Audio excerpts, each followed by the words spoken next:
Hey everybody, welcome to Board Game Heaven. My name is Raymond, and in this video I'm taking a look at The Girl and the Robot, the card game by Flying Carpets Games, which is a game for 2 to 4 players, which plays in about 30 to 45 minutes or possibly longer. There's a card in the game that lets you prolong the duration of the game. It's kind of like a Russian roulette type game with a little bit of take that in there. And I'd like to thank Flying Carpets Games for sending me over this copy to review. So let me start by explaining how to set up and how to play the game, and then I'll give you my final thoughts. So The Girl and the Robot, the card game, limited edition, based on the video game with the same name. And it's kind of like a Russian roulette kind of game for 2 to 4 players. Plays in about 30 to 45 minutes. You just don't want to end up with the demon card, and there's other cards that can prevent that. So let's take a look at what's inside.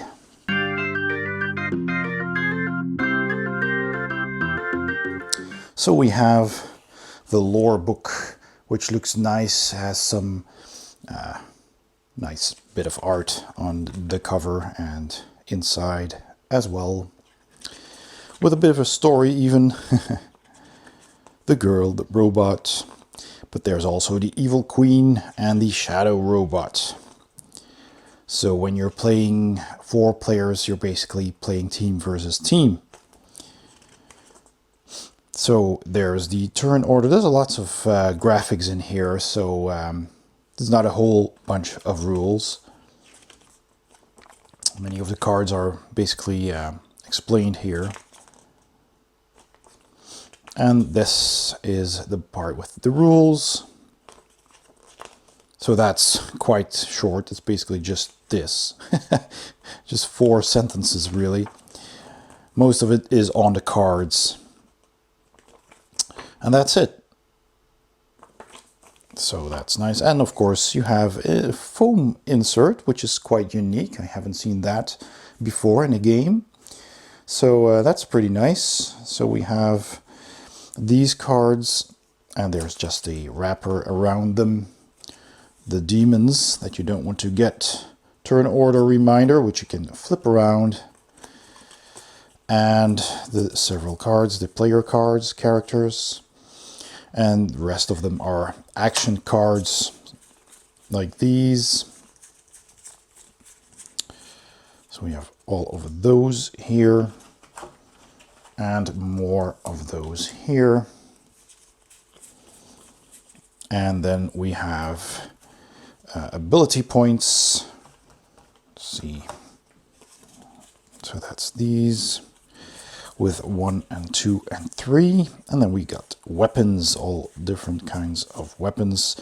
Plus we have 2 cards with basically all the rules, the basics here, the setup continued, and what you can do during your turn. So all the rules basically is explained on these 2 cards, which is also pretty handy. All right, let's set up a game. To set up the game, first of all, check if you're playing a 2, 3, or 4 player game. And in a 2 player game, 1 player is the girl and the other player is the evil queen. So you pick your role or you randomly deal them out. And in a 3 player game, you add the robot and 1 player plays that card. And on the card, you'll notice there's the alone abilities.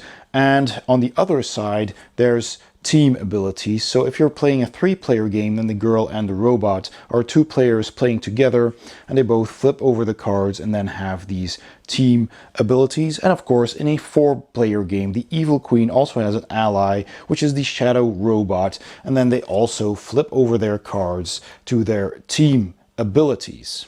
During the game, it can happen that one of the players is eliminated, and when that happens, for example, the evil queen is eliminated, then the shadow robot player has to flip over their card to their alone abilities again. And allied players sit next to each other at the table, and they can talk to each other, they can show their hands to each other and discuss tactics. And then you hand every player 1 basic sword card. That's the card that they start out with. Next, you take the deck of cards, you remove the 4 demon cards from the deck and the Act 2 card. You shuffle the deck and deal every player 5 cards. And once you've done that, you take the 4 demon cards and shuffle them into the remaining deck. And if you want to prolong your game, you can also shuffle in the Act 2 card, which is a card which when drawn is removed from the game and causes the discard pile to be shuffled back into the deck. After you've done that, place the deck in the middle of the table, and that is your draw pile, and leave some room next to it for a discard pile as well. The girl player starts and chooses the turn order, either clockwise or counterclockwise, and there's a card to remind you of that. You can also pass along this card to the player whose current turn it is to keep track. And now you're ready to play the game? Let's explain the rules. During a player's turn, a player can play any number of action cards from their hand, and action cards are indicated with the red icon here, and it says action and has some text on the bottom of the card. And every time you play an action card, you simply do what the card says, and afterwards you put them in the discard pile. And after one action is resolved, you can play another card and resolve that as well. You can also play any combination of ability point cards to activate any of your character's abilities. There are ability cards numbered 1, 2, and 3, and like I said, you can play any combination of those, add those numbers up and discard them, and then activate any number of your actions. You can also activate the same action multiple times. So for example, in a situation where the girl player is alone, she has an ability that costs 2 points and an ability that costs 3. So in this example, she played the 3 and the 1 ability point cards together. That would be 4 points, and she could activate this ability that costs 2 twice after one another. And you resolve those abilities one at a time. And of course, any ability points played are also discarded. You can also play any number of weapon cards, such as this one, and they are simply placed on the table next to your character card. And then finally, you end your turn by taking the top card of the draw pile to your hand. Once you've done that, your turn is over, you can't play any more cards, and it's the next player's turn. The deck also has 4 demon cards in it, and whenever you draw a demon card, you reveal it to everyone, and you may use one of your weapons on the table to defeat it. Then you must discard that weapon to the discard pile, and then you stay alive. However, if you do not have any more weapons on the table, you die, which means your character is eliminated from the game. Next, you place that demon card back into the deck, face up, anywhere you want it. You can also play it on top of the deck or just put it in somewhere. You can even count the cards and just put it in wherever you want it. And you need to do this whether you've defeated the demon with a weapon or even if you were eliminated from the game. And if you were killed by the demon, then any cards you had on your hand are placed in the discard pile, and the other player on your team flips their card to the alone ability side. Players keep taking turns one after another in the indicated turn order, and when both players of a team die, then the other team wins. And those are basically all the rules you need to know, because all of the rest that happens in the game is printed on the cards themselves. So all the rules are actually printed on these 2 cards, which explains the basics of a turn, the setup, which is these 2 sides of the cards, and all that's left is what you do during your turn, which is here, and what happens when you draw a demon. So that's basically all the rules explained on just 2 cards. And there are different kinds of weapon cards. The basic sword is simply a sword that you discard when you encounter the demon to ward it off. But there are different kinds of weapons as well. So for example, We have here the King's Sword and the dagger cannot be stolen with the weapon tax card, which is a card that lets you steal a weapon from another player. So this is basically a safe weapon to have. And there's the King's Sword, which can be used twice. The first time you put it on the table face down, and when you use it, you flip it over, and then the second time you use it, it is discarded. The ability points cards don't have any text on them, simply 1, 2, or 3 points that you can gather and then play whenever you want to activate one or multiple of your abilities. And these are all simply printed on the card themselves. So for example, when the girl is playing alone against the evil queen, you have these 2 abilities, and one of them costs 2 ability points, and it says reveal the bottom 2 cards of the draw pile to everyone, place them back on top, face up, and in any order, so you can manipulate the deck that way. And this ability says if the next player plays any action cards on their turn, their effects are negated. So that's also a pretty powerful skill. And in the team abilities, there's a ability that says you may play cards from the robot's hand this turn, so that is your ally. Or if the pendant card is in the discard pile, you can take it. So that is also a powerful artifact that the girl can use. And the Shadow Robot, for example, has a couple of abilities. This ability says choose a player. They must give 1 card of their choice to the Evil Queen, which is pretty nice. And this card ability says destroy 1 face-up weapon in play. And when it's alone, when the Evil Queen is taken by the demon, you can either destroy all weapons in play, which speeds up the game, or resurrect the Evil Queen, but that does cost 5 ability points. But that does bring the Evil Queen player back into the game. So even with player elimination, either the game is sped up, or there is an option, in this case with the Shadow Robot, to bring that player back in. And there's a lot of different cards in the game. There's cards that let you trade cards. There's a lot of manipulation going on in the game. You can look at the top 3 cards of the draw pile and place them back face down in any order. There's a smoke bomb, which lets you shuffle the draw pile. So if you know that there's a demon somewhere close on top and you're thinking, well, I might have to draw that next, or my teammate, you can use this to shuffle the deck and, you know, make random again. There's a cancel action card, which cancels somebody else's action that was just played, which is also very handy.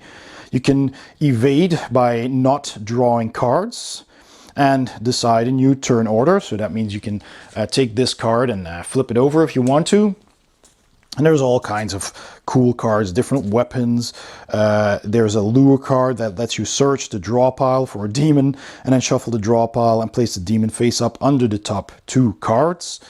There's a lone wolf action, which uses 1 ability from the alone side of your character card for free, regardless whether you are alone or in a team, and then you discard this. So that's pretty cool as well. There's all kinds of different ones. There's an ambush card. Here is the pendant. So when played, place this weapon face down, and after defeating a demon and discarding this card, so this is a weapon, if the robot is in play, you may use 1 of his abilities for free.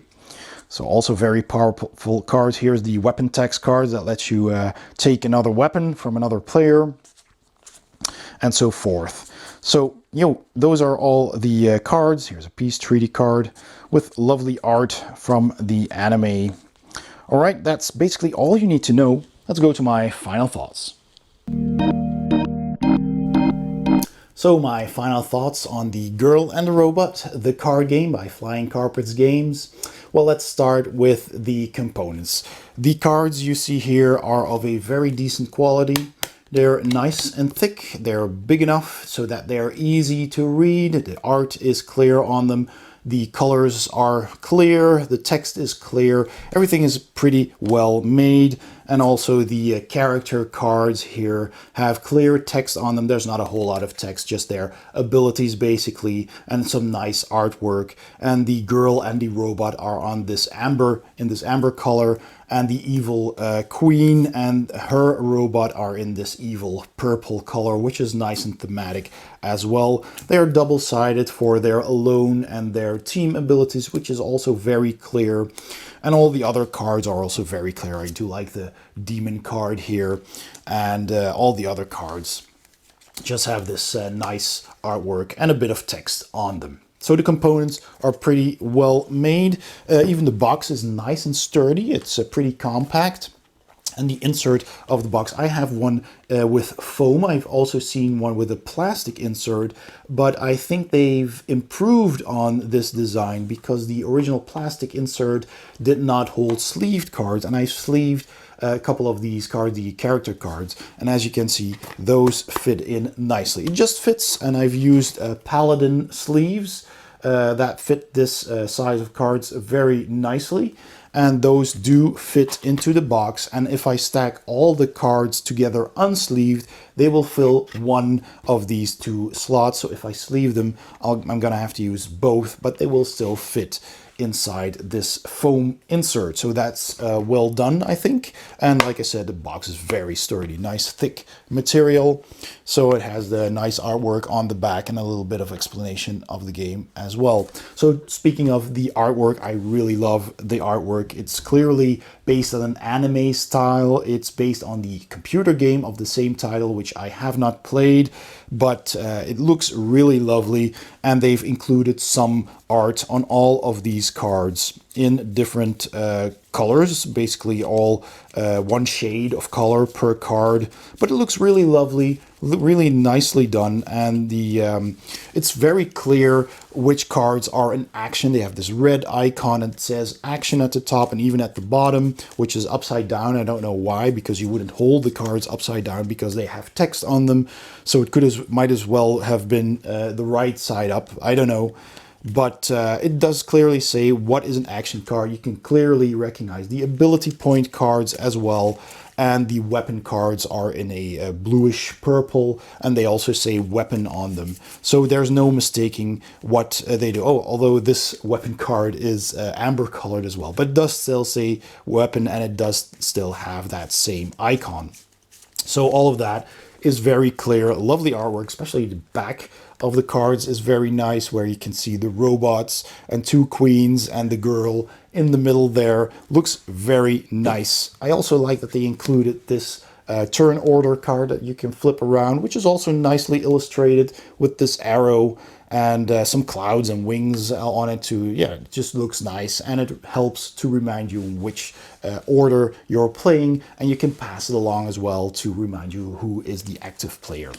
So all of that is really well done. And something that I really like is that the rule book here is actually a lore book, and it has a lot of images. It has a little bit of a story here. So there is the story about the girl and the robot, and who the evil queen is and what happened. And it just has a whole little bit of lore, a bit of backstory here, which is fun to read. And it's really beautifully illustrated. It's mostly illustrations with just a bit of text, but then the bulk of the book is actually just the art of the cards. So you have basically a little bit of an art book here, which shows you all the symbols and the art that is used in the game, all the different types of cards, with a little bit of flavor text really about what they mean. They don't necessarily say what's on the cards, because that's on the cards themselves, and those cards will explain what happens when you use them. And this basically just kind of gives you a little bit of lore about what those cards are meant to be. And then the rules are very simple. Just these last pages, that's all there is that you need to know. And the first two pages is actually the characters of the game playing the game, which is a lot of fun to see. So, you see the basics that you, let's see, you take turn one after another. You draw a card at the end of the turn. If it's a demon, you're dead, unless you can fend it off with a weapon. And if both players from one team die, then the other team wins. And that's basically what's explained here. And then you have two more pages, one page with the setup and one page with basically the rules, and that's it. So there's really not a whole lot of rules here, but they included this book just for the art and for the lore, and I really appreciate that, because basically all of the rules that you need are on these 2 cards. This explains how to set up the game, the basics again, how to set up the game and how to play the game and what happens when you draw the demon card. That's all you need to know.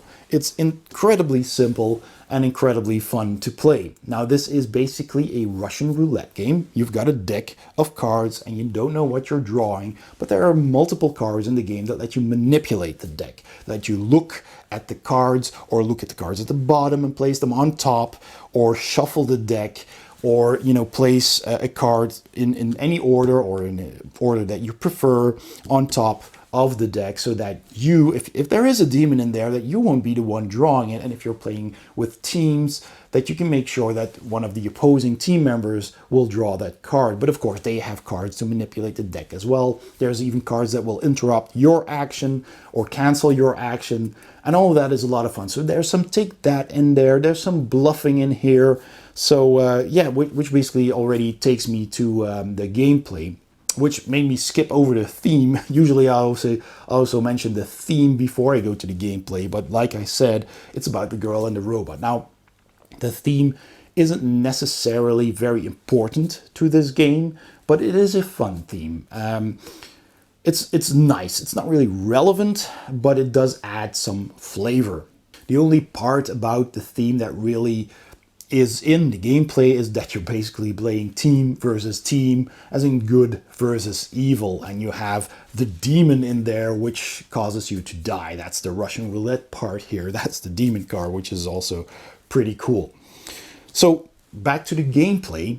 I like that the rules are so simple and short. I like that everything's clearly explained on the cards. I like that you can bluff a little. I like that you can manipulate the deck with cards. All of that is a lot of fun. There is a luck factor, of course, because you never know what you're gonna draw unless you manipulated the deck before that. But there's people who can steal cards from you or, thwart your plans. So there's some take that in there as well, which I also very much enjoy. It seems to scale well with 2, 3, or 4 players. You have the team ability and the solo abilities on the card, and that might change during the game. When your team member dies from a demon, you switch from your team ability to your alone abilities. So that works very nicely as well. You have your different abilities on those cards. There is one gripe basically that I have with the game, and that is the fact that there is player elimination when you're playing with more than 2 players. For a 2-player game, it's of course no issue, but with a 3 or 4-player game, then one player could be eliminated and would have to wait until the end of the game doing nothing. There is of course the shadow robot who, when the queen is eliminated, gains the ability to resurrect the evil queen, which does cost 5 ability points, so it's rather expensive, but that is something that would bring back a player, but it's basically the only situation in which that would happen. Now the game is relatively short. If you play this without the Act 2 card, which is in here as well, which prolongs the game, then a game is over pretty fast. It would play in about maybe 30 to 45 minutes, I would estimate, with 4 players. So if you're out, it's usually already towards the end of the game because you've already been through a lot of cards. Now, I would recommend not adding the Act 2 card. Of course, you can also house rule that as soon as one player dies and cannot do anything to prevent that, the other team wins. If that happens, then you just immediately win. And in that case, you can also add in the Act 2 cards, which reshuffles the discard pile back into the deck, prolonging the duration of the game. So that's something that I personally would do. I would either play it without the Act 2 card, as it was meant to be played, and in that case, player elimination isn't that bad. Or when you want to prolong the game and add it, just stop as soon as someone dies, the other team wins. But other than that, for a 2-player game, it's no issue at all, and I kind of like it a lot as a 2-player game as well. The replayability is also pretty good. Since it is a fast game in its core, you can play this over and over, and you can swap roles. And I also like that in a multiplayer game, there's additional roles that you can play. You have the robot and the shadow robot, which is pretty cool. So you have new abilities that you can try out. So that's a lot of fun as well. But like I said, don't add the Act 2 card if you're playing according to the rules. That will make the game faster. And, you know, if you're eliminated, you won't have to wait that long. Or just house rule, like I said, that you stop as soon as someone dies. In that case, the game is relatively fast and nicely replayable. It's also very compact, so you can take it with you anywhere. You can play it as a quick little filler. Or, you know, if you add the Act 2 card, you can play it as a longer game. So that's also pretty good. In the end, it is a game of luck and, you know, a Russian roulette type of game. And you might have played similar games. So I'm gonna compare it, for example, to a game like Exploding Kittens, which is also a Russian roulette type of game where you draw a card and it could be over any turn unless you have a card to counter that. But I feel that this game has a little bit more to offer. It's a little bit more subtle. It's a little bit less quirky and has some take that, has some bluffing. There's a lot of cards that manipulate the deck. So I kind of preferred this one over Exploding Kittens. I played that as well, and after about 7 or 8 plays, I was kind of done with that one. I felt like I've seen everything there is to be seen in the game. Now, this game also just has this one deck, and as soon as you've seen all of the different cards, then yes, you know everything that's in the game, but because of the different roles and those different abilities that those characters have, it does add more gameplay, I feel, to the game. It's a little bit more subtle. There is some take that, and I really just enjoy that very much. Now, finally, there is the language dependency. This game is sadly language dependent because there is a lot of text on the card. Well, there's not a lot of text on each card. There's not a whole lot that you need to read, but every card has text. So you need to know what they do, so that means you need to be able to read English. And so, except for the ability points and some of the weapons that don't have any text on them, but otherwise all the actions, they have text on them because you need to know what happens when you play that card. It's not a whole lot, it's not very difficult either, but you do need to have a good understanding of the English language to be able to play this. So that is one negative point that this game has. Other than that, I really enjoyed it. I am definitely giving this a thumbs up. I do plan to keep this in my collection for now. And that was it. I hope you enjoyed this video, and if you did, please give it a thumbs up. Don't forget to subscribe and hit the bell icon so you will be notified whenever I upload a new video. If you haven't already, please also consider becoming a Patreon saint to my channel by clicking the link in the description below or the Patreon icon at the end of this video. That will take you to my Patreon page, and there you can read how you can support my channel and also get your name in the credits of all of my videos, and that is very much appreciated and really helps me make more videos. Thanks for watching, and I'll see you next time on Board Game Heaven.